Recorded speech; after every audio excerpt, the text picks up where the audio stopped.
Okay, next question. Hi, Anthony and Sarah. We know it's legal in most places to ride two abreast, but some drivers absolutely lose their minds when they see it. I was out on a group ride last week, cruising along, when a guy in a white van started leaning on the horn and screaming at us to ride It's always a white van, isn't it? I know, to ride in single file, even though the road was wide, empty, and there was plenty of room to pass. We held our ground, but it got me thinking, what is the best way to handle drivers who have no clue about the actual laws? Is it ever worth engaging? And that's from Toby.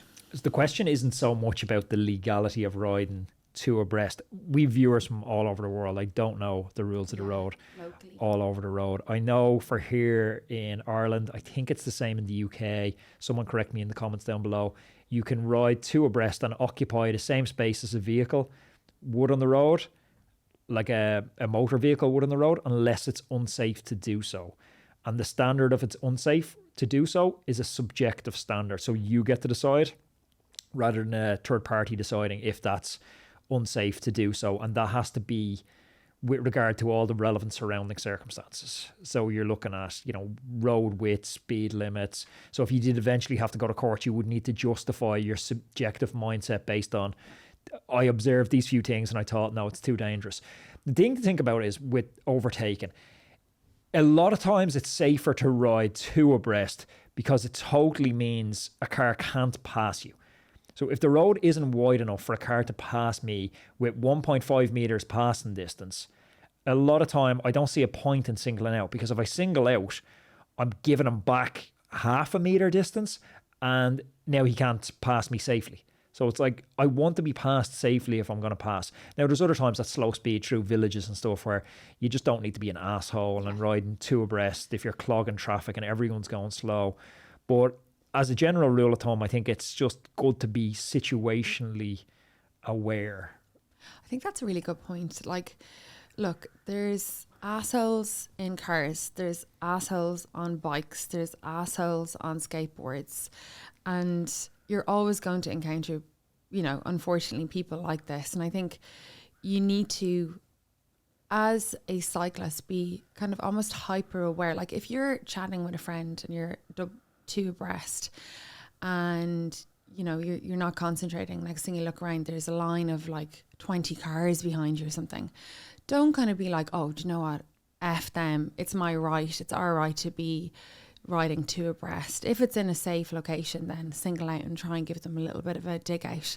Now it is different in larger groups and each situation is going to be so different, but we have to share the road. We have to be polite to each other and understand that as cyclists we are going a lot slower. People want to get somewhere, and I'm not saying that's an excuse for them to overtake in a dangerous fashion or give you abuse or anything like that, but try and kind of think, okay, look, can I make life easier for everybody if I just pull in single file for 30 seconds? But the thing I always say to you when you're going out riding is it's prioritization, and the top of your prioritization pyramid is get home safely. Yeah. So if you go on single file or two abreast changes your safety assessment, that's the direction you should go with it. But that's actually not even his question. His question is it ever worth engaging with the motorist?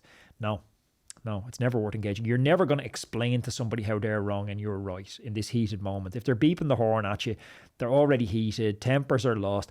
You're never going to convince a Man City fan that he should be a Man United fan. Yeah, it's not going to be an eloquent conversation that you have if you tap on his window and try and talk to him about it. Definitely not if you tap on his window. You know what I mean? It's always just going to escalate into shouting and everyone trying to get their point across. So what is the point?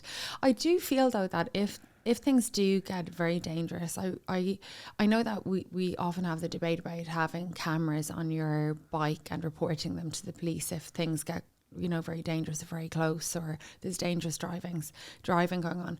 I am becoming more and more of a snitch.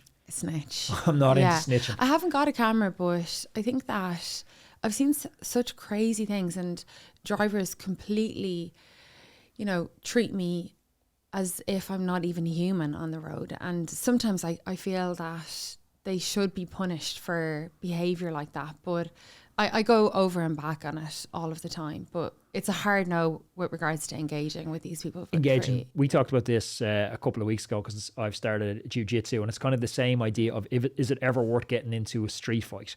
I think it's the same because at the moment you choose to engage or not engage. There's a great Stoic idea, which I've tried to, between stimulus and action, there's space. So between the close pass and you deciding to confront, there's a space. And in that space, you get to decide what happens here. So you get to decide whether to engage or not to engage. The thing about engaging is when you choose to engage, you have to accept the consequences for all potential outcomes of you engaging. And when you choose not to engage, you accept all the consequences of that. So if you choose to engage, all the potential consequences to that are bad. He gets out of the car, has a weapon. He gets out of the car, doesn't have a weapon, but still injures you.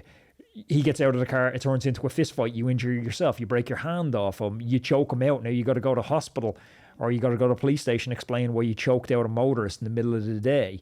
It's like there's no good outcome to that engaging. Yeah, I totally agree. But then I do know that in the heat of the moment, and particularly, as you said, you feel so vulnerable on the bike that you kind of feel that I have to stick up for myself here. You know, I have to show them that they cannot just push me off the road, almost kill me, clip me with the wing mirror, honk their horn at me for, you know, miles while I'm riding. So I totally agree with you, Anthony. But it's worse if you have all that and you're going home with a broken eye socket because he hit you with a punch. Yes, okay. And there's so many trained fighters as well, and there's so many lunatics with weapons. Yeah, it's just not worth engaging.